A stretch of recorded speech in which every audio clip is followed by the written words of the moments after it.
Hello everyone, my name is Petya. In this short video, I will go over event reporting.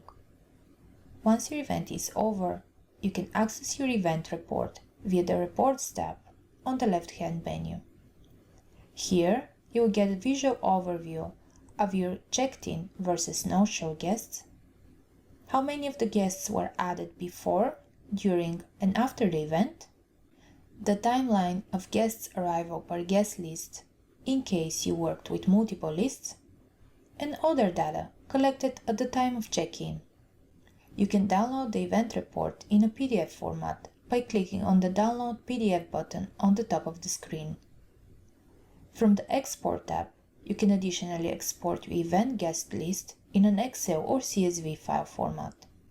The guest list export includes all the original guest information you initially imported, plus any additional information you collected before or during the event, such as the check-in time, the number of checked guests, and any other updates made at the door.